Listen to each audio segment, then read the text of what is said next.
Hello and welcome back to Love Through It.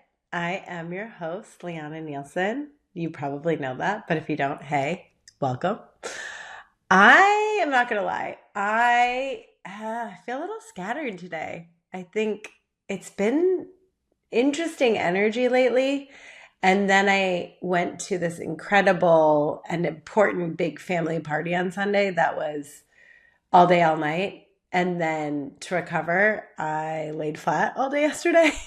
And then today feels like the first day I've been able to like fully land since I came back a week ago, which feels insane to say because I recorded a podcast, I did all these other things, but it's just been such a crazy summer for me so far. And it's so interesting to be as sensitive as I am because it just feels like I ride these like crazy waves of other people's energy or different places that I visit or different circumstances. And it's funny to like circle back and ground back in and be like, okay, where did everything land? And I think we all have this experience, right? Where you have a big trip or a really busy period at work or something happens with your family and it's almost like you're going so fast and putting out fires or just doing what you can to manage the situation, right? The just day to day. And I honestly think most people live their lives this way, actually. And culture encourages us to live our lives this way. And until I got sick and started meditating as a way to just try to help my nervous system, I live my life this way. So I think I really have done a full 180 where so much of my life is in this quiet contemplative space. And when I don't have that a lot, I feel so ungrounded and like swirly in my brain. But I forget that up until, my mid 20s, I started meditating, but I didn't really take it seriously until probably my early 30s. But until then, I lived that way too. So I'm sure you all can relate. But it's so interesting because it almost feels like you go on this weird autopilot. And then it's like, wait, what just happened? And I think it also is just like it's been a strange couple of weeks. Like I was catching up with a friend on Friday and we were just chatting in this really beautiful park in Lisbon, catching up on some important gossip as you do. And we were about to walk out to go to the restaurant where we're going to have dinner. And we were sitting, I don't know. I'm so bad with distance and numbers and volume. But let's say like 500 feet away from this beautiful old tree on a bench, under a different tree, across from us, under the tree, were these two men also having a chat on a bench. And out of the blue, we hear this like insane cracking noise. And all of a sudden, all this debris comes down and the most massive limb comes down. And I'm ready to run away, even though we're not in the vicinity of this. And I watch and one of the guys gets up and the other one is just paralyzed. And it's like, you're going to die, dude. What's going on? And the branch that fell down, I could have taken out like a table of 8 people and like completely annihilated them. It was just bizarre. And it came within like a couple of feet of the guy that didn't move. And it was just a very strange reaction from him. And then everyone in the park came over. And it was just one of those things where obviously everyone's trying to see if they're okay. But my instinct was like, let's get further away from this. I was like, go buy a lottery ticket, guys. Like, I don't know what this means. But I feel like there's that energy in the air. We left right afterwards and both were like, what the hell? Those two guys must have been so, I don't know, your nervous system has got to just completely freak out in those situations. It was bizarre. And then I think I mentioned this. We went to Ireland recently. I know I talked about that. And we picked out a puppy that is not here yet because it's too young. We got news that the puppy might be sick and maybe we couldn't have that and we'd have to pick a different puppy. And then it was fine. The puppy was okay. And then another friend of mine was going to adopt a dog that died. I feel like the last like 4 or 5 days have just been like a series of really interesting and bizarre events and beautiful ones. Like the party I went to was really beautiful, and it's very funny to have that be on the tail of a lot of travel and a lot of being with a lot of different kinds of people and different places as a sponge, where I often feel like I need time to like sift through the experiences and let them land. And we all need ways that we ground back into our bodies. And when I was health coaching, and I still absolutely believe this to this day, and as we unpack my partner's autism diagnosis, if you haven't been with me, my partner just got a late stage autism diagnosis, which makes a lot of sense for her. She keeps getting the same advice that I would give to all my clients, and that, I look now that I need to be practicing more. And for me, I think there were 4 things that gave to her, but I always had these 6 things that I felt like I needed to do to like come back home to myself. One of those is sleep enough. Another is eat foods that agree with you. Hopefully that includes a lot of like whole foods and vegetables, but things that make you feel really good, not just good in the moment. Move your body in a way that brings you joy, which for me, I think is so huge, especially as I'm revisiting self-love, like another layer of that. I think movement really allows me to appreciate my body. So we said sleep, we said food, we said movement, connection. So connecting to people that you love, that bring you joy. Some sort of mindfulness or quiet practice, whether that's journaling or meditating. Sometimes this can be exercise for people, breath work, but something that quietly connects you to that inner voice. And finally, 6 is fun. And I've been doing a lot of 6 lately and maybe not enough of 5. And today, I periodically do this practice called Chitnet Sang, which is a traditional Chinese medicine technique where you get essentially like a belly massage, but it's body work. It's energetic body work that is lighter than massage, but sort of puts you into the same state, or puts me at least into the same state as getting acupuncture, where you almost are in this in between like sleep state. And it's like a deep relaxation for my body. So it's been really interesting to go really fast and then like ground that to a halt today and do my things.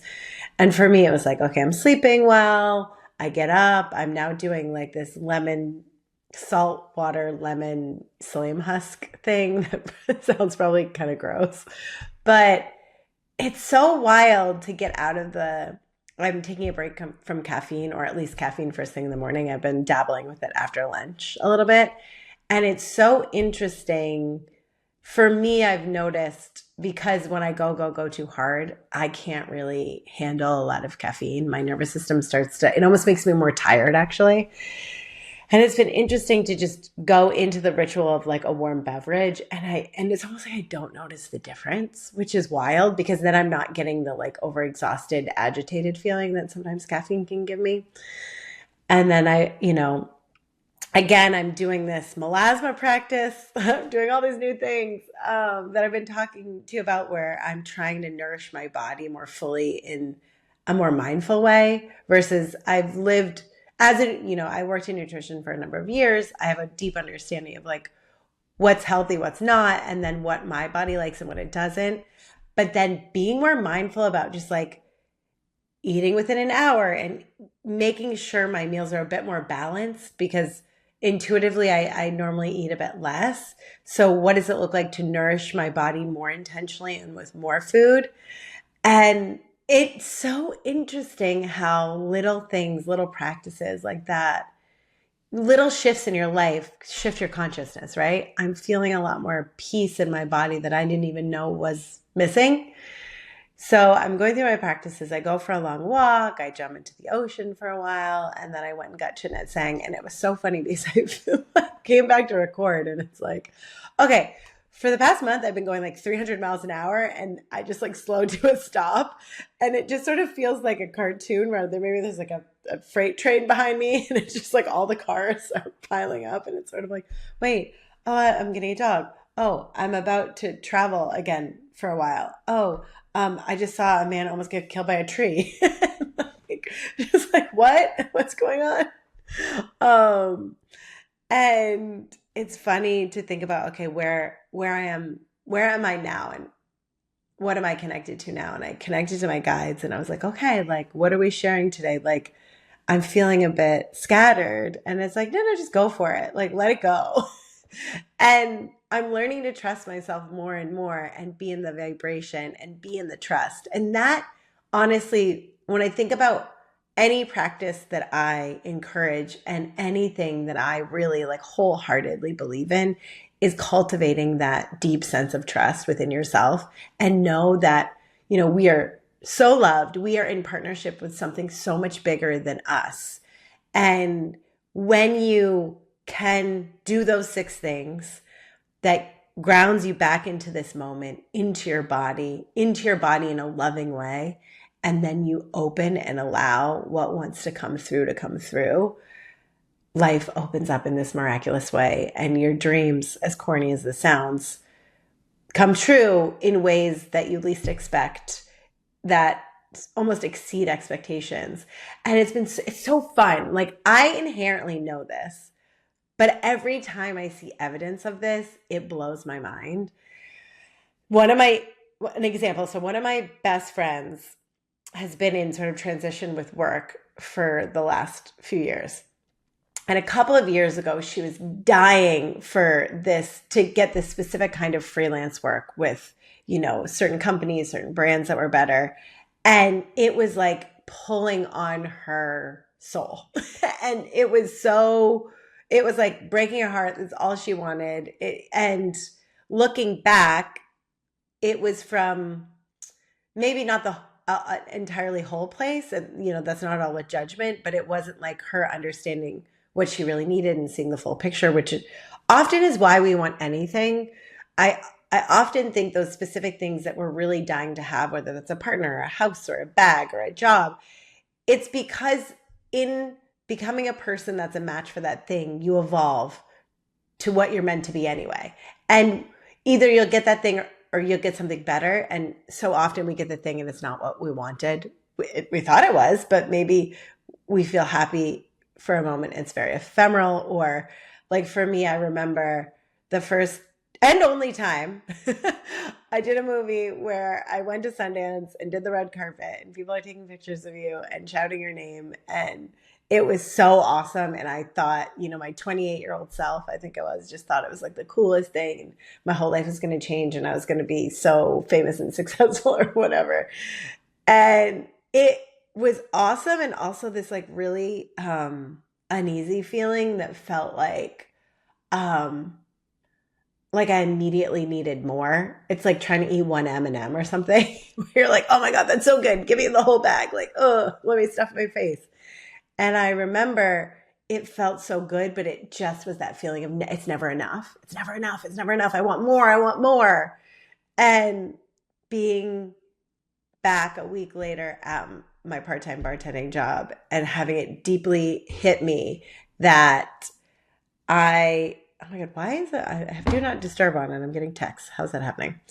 Um, I had I land and I have this deep realization that like, whoa, that wasn't real. And like, I kind of like got so high chasing that. Like as soon as I got a taste of it, I wanted so much more. And it was such a unsatisfying feeling and it was so out of control.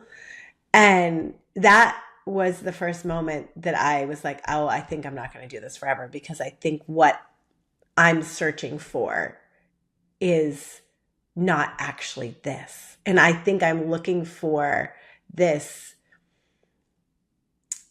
what my idea of this job and this career and being in movies and being in TV, what I'm looking for in that is not actually going to be found there, which then is deeply and profoundly confusing.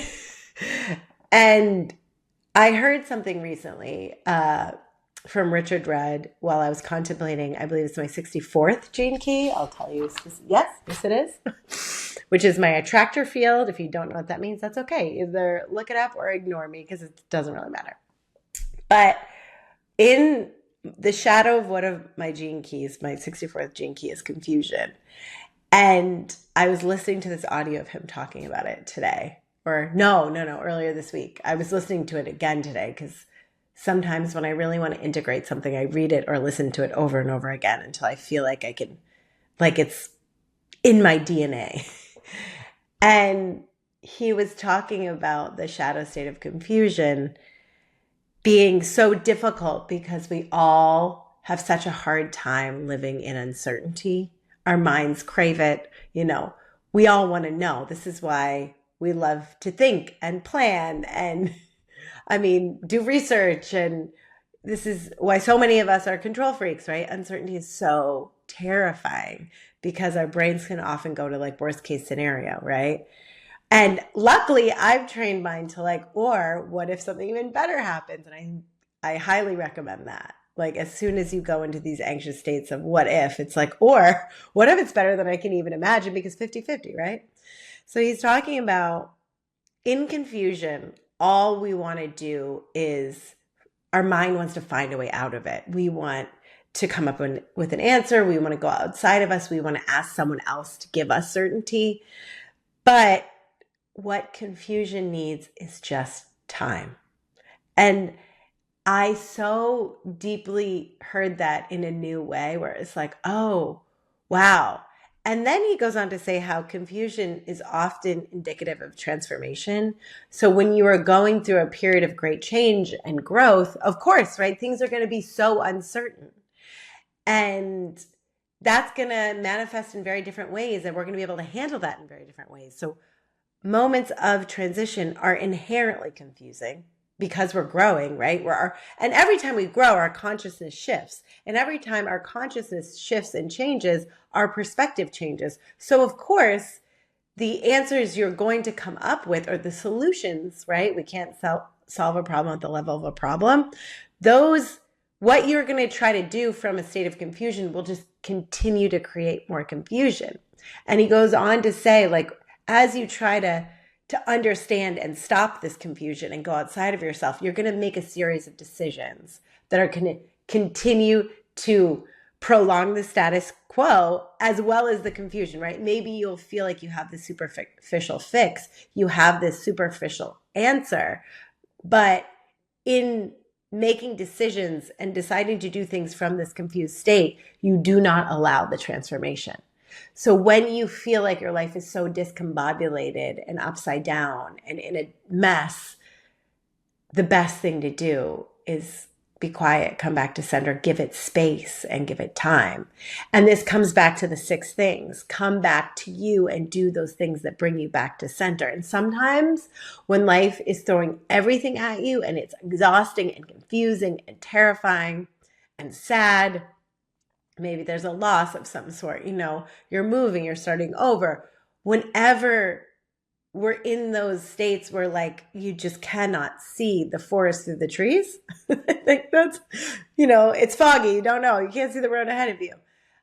You got to come back to those 6 things: the sleep, the nourishment, right? The eating things that feel really good, the moving in ways that bring you back into your body. Because again, what tends to happen when we're going as fast as we can and we're solving problems and we're living life in a reactionary state versus proactive state, which is again why I always think that starting your day with some sort of mindfulness practice is so powerful, because when you do, you're creating your day from a proactive state, not a reactive state. But lately I've fallen off that entirely too. It's just been so busy, react. You cut yourself off from the wisdom of your body, right? The nuance, the intuition. So exercise, movement, and it doesn't have to be traditional exercise, but any sort of movement will bring you back into that quiet space where you start to get those nudges. And then if we want to, right? You want to move forward. You have these goals, you have these dreams that are up here, above you, in front of you, ahead of you, and you don't know how to get there and things are hard. You better be connecting with people that make you feel seen, heard, and loved. You better be doing things that inspire you and that are fun, because in those moments, we want to take care of ourselves and we want to keep our vibration high, because when we want to evolve forward, we want to do it through love. I mean, we can do it through pain. That's an option too. And that's sometimes a really big catalyst, but you can get stuck in that pain. You can get stuck in almost being addicted to that pain, addicted to the adrenaline, the cycle of stress. So many people are, and that's how we end up getting sick, right? So when you're in this state, when it's so easy to be stressed and to be scared and to be confused, finding ways to connect to joy and inspiration and people who make you feel good, that's going to ensure that even if you don't know what the next right step to take is, that when you do, it'll be the right one, right? Because again, when we are taking steps from fear, from anxiety, from confusion, from self-doubt, from a lack of trust, and it's so much easier to get away from what we truly want and need and who we are. And this goes back to the trust piece, right? So when we know that we can trust ourselves, we can trust that we're in partnership with something so much bigger and so much more beautiful, then you can just blindly take one foot and put it in front of the other in the direction of what feels best to you, right? And sometimes the feel best is a draw towards something really terrifying, but it's probably also expansive and exciting. But again, working the trust muscle, when we know, it's like, wow, life feels really uncertain. Life feels really tumultuous. Life feels really frustrating. But I know that there's going to be something in this for me. So like I said, I'm in this Gene Keys course. I'm doing the Venus sequence, which is a love sequence. I'm on the second sphere, which is your attractor field. And I'm only the beginning of the contemplation of this because I haven't had a moment. But with my Gene Key, I feel like it's very appropriate as to what I was just saying. They were talking about finding deeper meaning in the ups and downs of life. And again, who knows, right? But for me, I find it so much more beautiful and positive when I can look at the difficult periods in my life and look back and see how they formed me and shaped me and how they set me up for a beautiful growth spurt, a transformation, pushed me out of my comfort zone into maybe a difficult period of my life, but then one that was so fruitful and brought me exactly what I needed, and maybe not what I wanted, but what I needed, and then maybe more of even what I wanted that I didn't know what I wanted, right? So coming back, trust in the fact that life will throw a lot of stuff at us, but what if we can trust that even the hard stuff is for us? And it's fun to be I do feel like part of my purpose is so much around love. And it's fun to be in this sphere and to be playing in the sandbox of this, right? Like re-examining self-love, re-examining relationships, re-examining my relationship to love. And anytime you pause and cultivate a bigger sense of awareness around your life, you're going to learn things. You're going to change. You're going to start to notice maybe where you have reactionary patterns, and instead of, choosing to come from a loving place, you're reacting to things, right? From pain.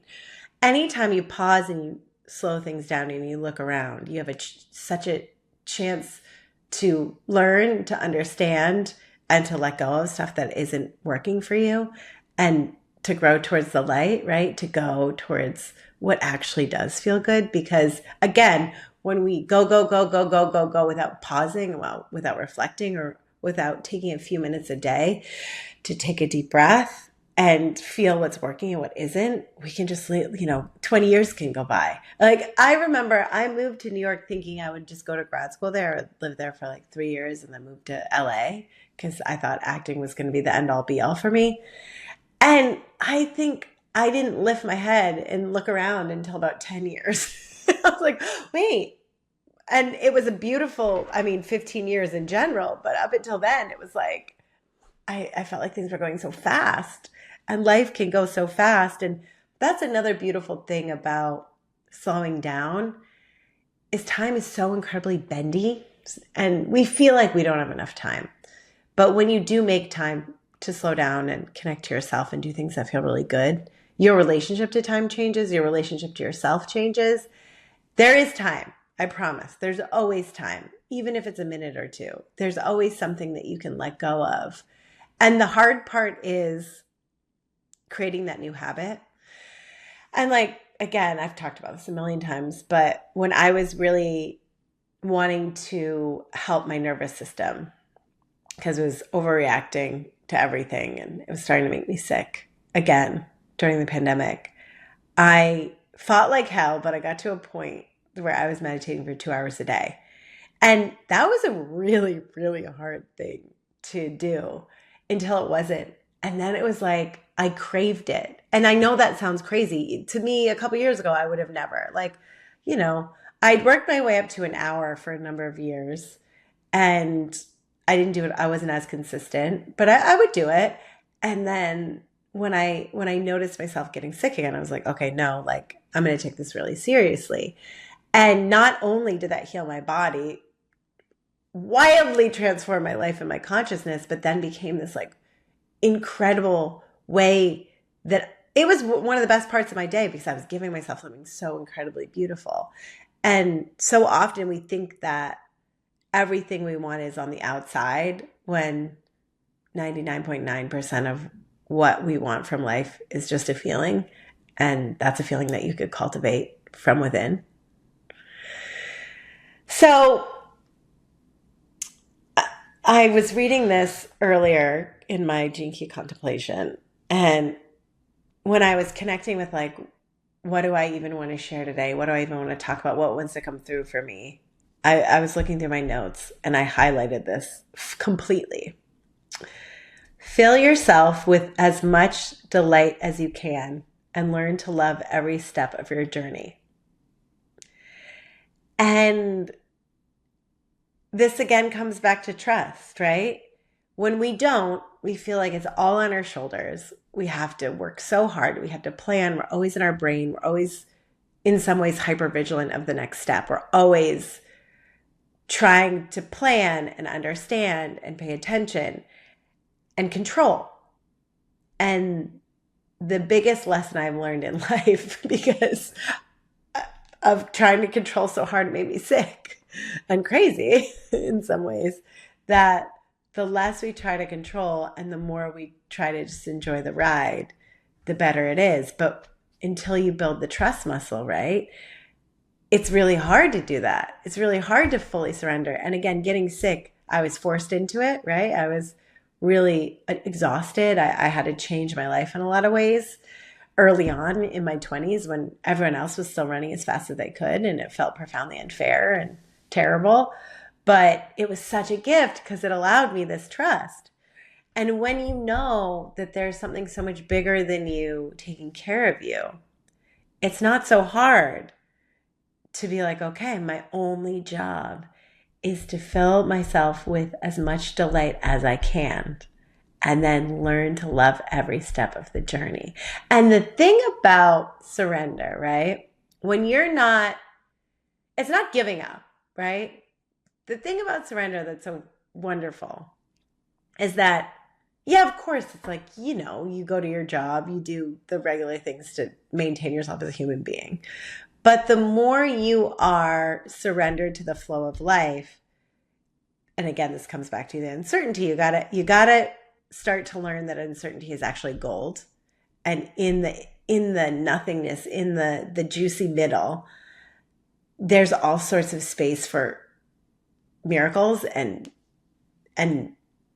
just exciting, beautiful things that you couldn't plan, you couldn't control, you couldn't even picture in that juicy middle. So that uncertainty, we want to hang out there, right? Like that's a brilliant place to be.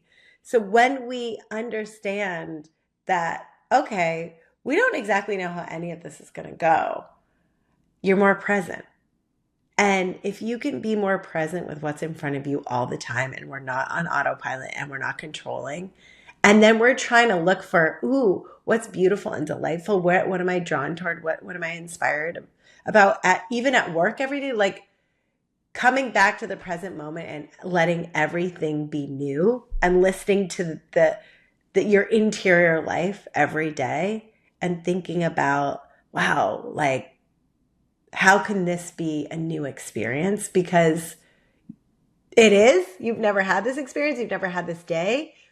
We're just so used to doing the same thing over and over again. And this is where life and time just disappear because we're checked out. So when you can party in the uncertainty, you can be really present. There's like beauty and excitement everywhere. And there's also this very beautiful, quiet, subtle path that opens up for you that just calls you towards your dreams. And again, if we aren't sleeping, we aren't eating well, we aren't connecting to ourselves, we aren't moving in ways that will allow us to experience those subtle nudges, we aren't communicating with people and being in relationship with people that you got to take inventory of a relationship. Who makes you feel seen? Who makes you feel heard? Who makes you feel loved? Because even if it's only a couple of people and you have that sounding board where you can share how you're feeling, express yourself, share your ideas, you get the feedback that you're worthy, right? And self-love is the key piece to learning how to listen and trust yourself. It's so hard to trust yourself if you don't love yourself, and like vice versa, right? So it's this profound act of self-love to honor your own needs. And as we go down this journey in my house of really quieting ourselves down as these two very, very sensitive people, it was so funny and beautiful to sit through this process with my partner and really understand how incredibly different and amazing her brain is, and how wildly different our experiences of life can be sometimes.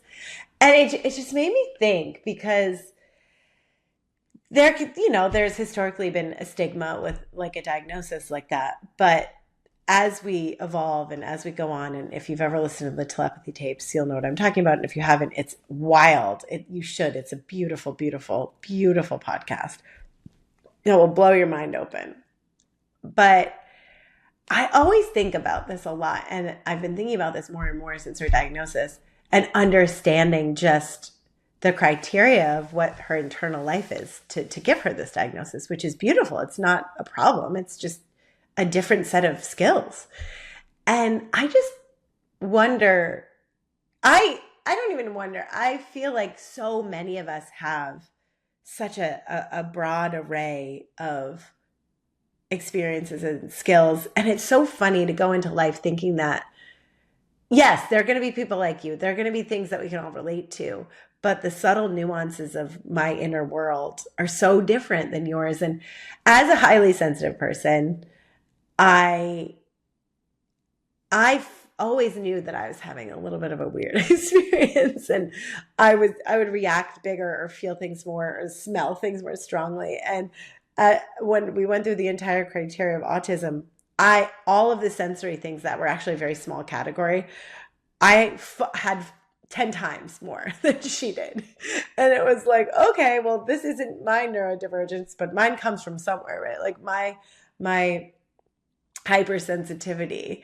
And what a gift it is to be in this process with someone else who allows me to think more about like, okay, I know myself pretty well at this point, but hey, as women, our bodies are always changing. Our hormones are changing. As humans age, we're always changing. We're never these static things.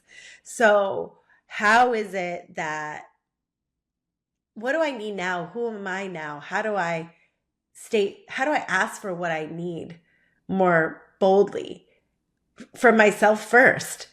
Because how do I not go on autopilot and think this is even eating a different breakfast every day and drinking a different morning beverage is giving me new information and teaching me new things about myself, which sounds so simple, but is very profound. And it's so interesting because, so much of what I talk about, what I've experienced here, and what I truly believe we're going through on this planet in terms of the evolution of human consciousness and the evolution of the planet and the energy on the planet is we are becoming more and more attuned to energy and frequency. And the more sensitive we can become to it, and we can all learn to listen to this. I'm definitely more sensitive than most people, but we all have these gifts. We all have them, and they'll show in different ways, right? You're going to have gifts that are going to complement my gifts, and I need that, right? I need your complementary skills. Your job in all of this is to, and this is again, we're coming back to the 6 things that connect you to yourself and creating just a little bit of space every day to quiet down and connect to yourself. You're the only one at the end of the day who knows what they are.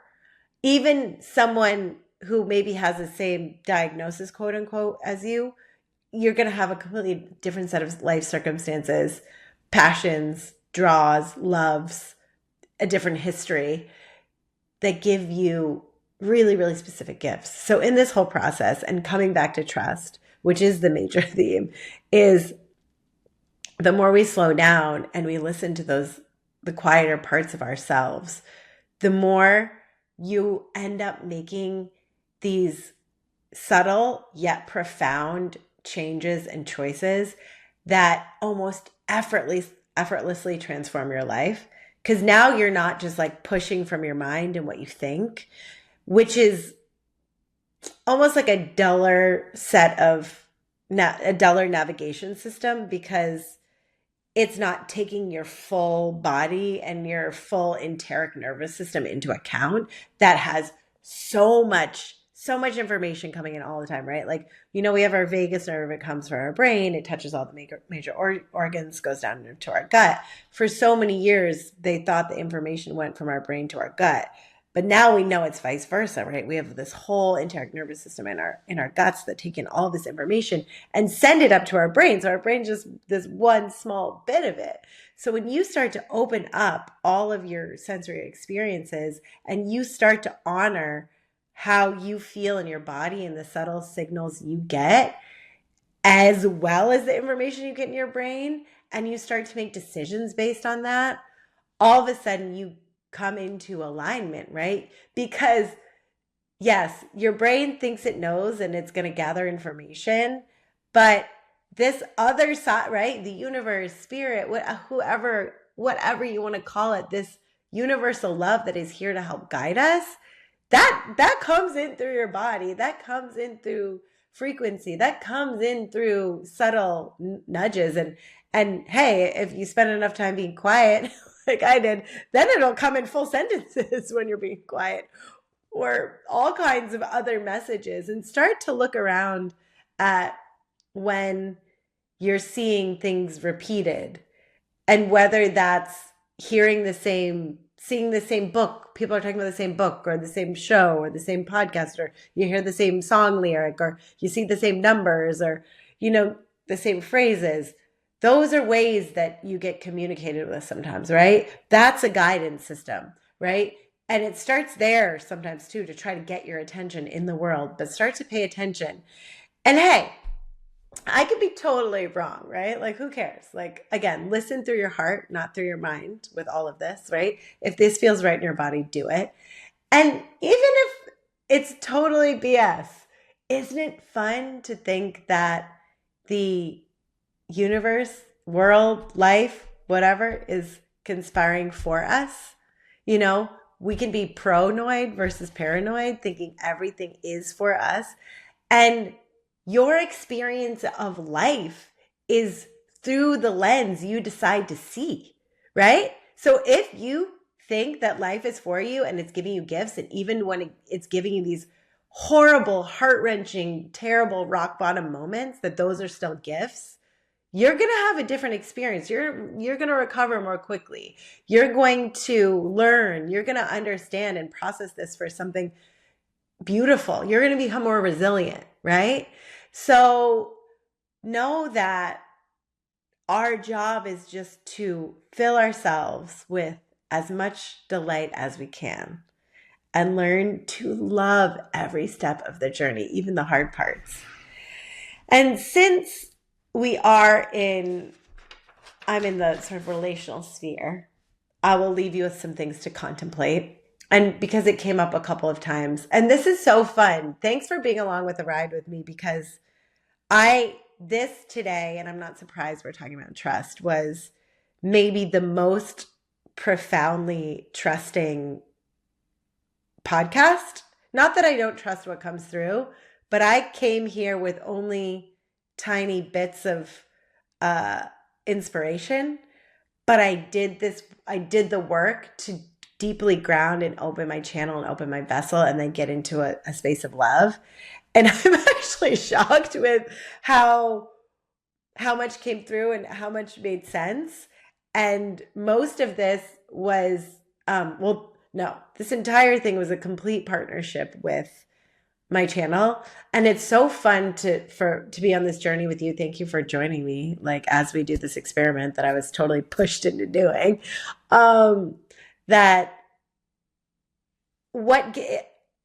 It feels so beautiful because I feel like it's a combination of things rising from within, like my intuition, my heart space, my love, and then almost being organized and little pieces being dropped into my consciousness of things that I love or that have happened or experiences or things I've read through my channel to sort of like weave this beautiful tapestry that actually makes sense. I was a little convinced I was going to come here and it was going to be like completely nuts, which, hey, I was guided to do it. And if that was right, I'm not going to judge it, because I'm just here to show up and try to be my most authentic, open-hearted, loving self, to share what comes through. So if it's like a cacophony of insanity, then maybe that's great.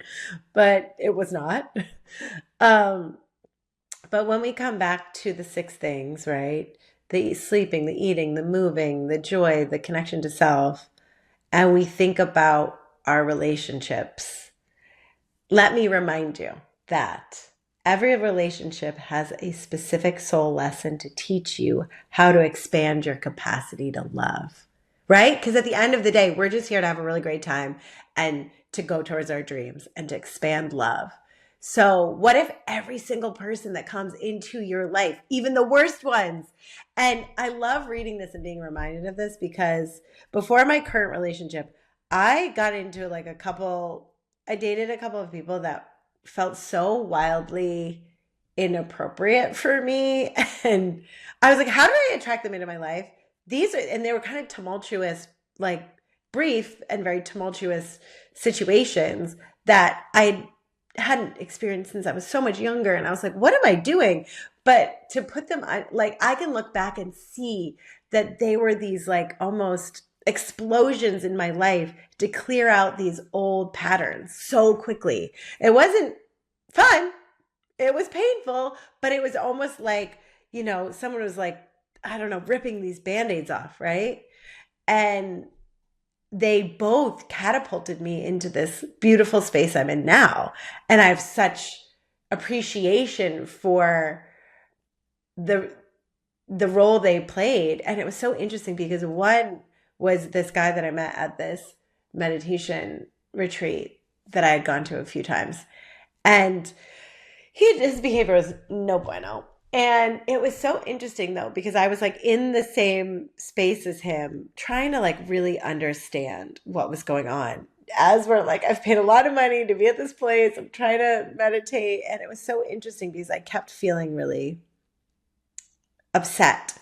And then I remember I was in a meditation and I kind of went rogue and I was like, okay, this is actually not about him. Like, he is just my teacher. What is this? And it was so beautiful because it cracked this whole other part of me open, and this wounded inner child bit came up, and I was able to be with her and cry and cry and cry and cry.